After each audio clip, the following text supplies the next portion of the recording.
कभी फरलो कभी पैरोल मिलने के बाद जब भी डेरा सच्चा सौदा प्रमुख गुरमीत राम रहीम जेल से बाहर आए तब तक ये सवाल खड़ा होता है और यही कहा जाता है कि फिर जेल से बाहर आया गुरमीत राम रहीम और एक बार फिर से गुरमीत राम रहीम को फरलो मिली है। गुरमीत राम रहीम की फरलो पर फिर सवाल उठने लगे। सोनारिया जेल से कड़ी सुरक्षा के बीच बड़ी बड़ी गाड़ियों के काफिले के साथ गुरमीत राम रहीम बाहर निकला और रोहतक से सीधा सिरसा डेरा सच्चा सौदा पहुंचा। तो वहीं दूसरी तरफ अंशुल छत्रपति, उनकी तरफ से फिर से सवाल उठाए गए गुरमीत राम रहीम को मिलने वाली पैरोल और फरलो पर। और फिर वो आंकड़ा सामने लाया जा रहा है कि गुरमीत राम रहीम को कब कब पैरोल मिली, कब कब फरलो मिली। क्या कानून गुरमीत राम रहीम पर ज़्यादा मेहरबान है या सभी को कानून के हिसाब से, नियमों के हिसाब से ये सुविधा प्राप्त है? ये रिपोर्ट देखिए।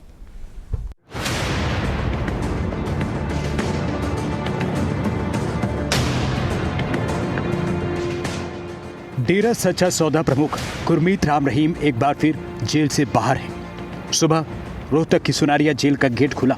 कड़ी सुरक्षा के बीच राम रहीम जेल से बाहर आया। काफिला सीधे सिरसा डेरा मुख्यालय की तरफ रवाना हुआ। इस बार 21 दिनों की फरलो मिली है और जेल से बाहर आने की गिनती पहुंच गई है 17 तक। इससे पहले मई 2026 में राम रहीम 30 दिन की पैरोल पर बाहर आया था। 26 जून को वापस जेल पहुंचा था। 17वीं बार राम रहीम को राहत मिली।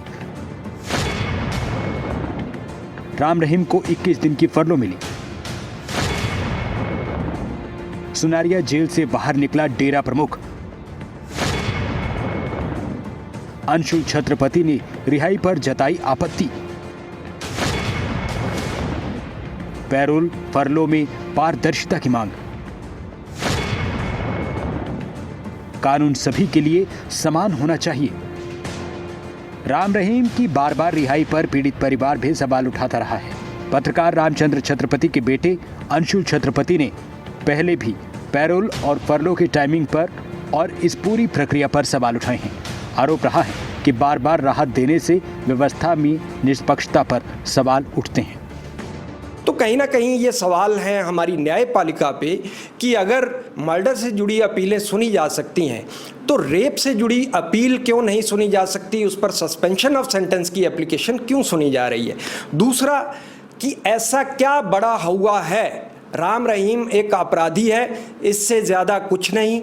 नो डाउट कि वो एक ताकतवर अपराधी है, उसके पास एक बड़ा तंत्र है, बड़े एम्पायर का मालिक है, लेकिन इसी कानून ने उसे जूते से हाँक कर जिस तरीके से जेल की सलाखों के पीछे पहुंचाया, तो कहीं ना कहीं कानून के सामने वो बिल्कुल बौना है। इसलिए हमारी न्यायपालिका को अपनी ताकत का जो है वो कहीं ना कहीं दिखाना चाहिए।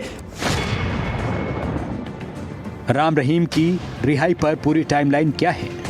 2020 में 1 दिन की पैरोल मिली। 2021 में 12 घंटे की पैरोल रही।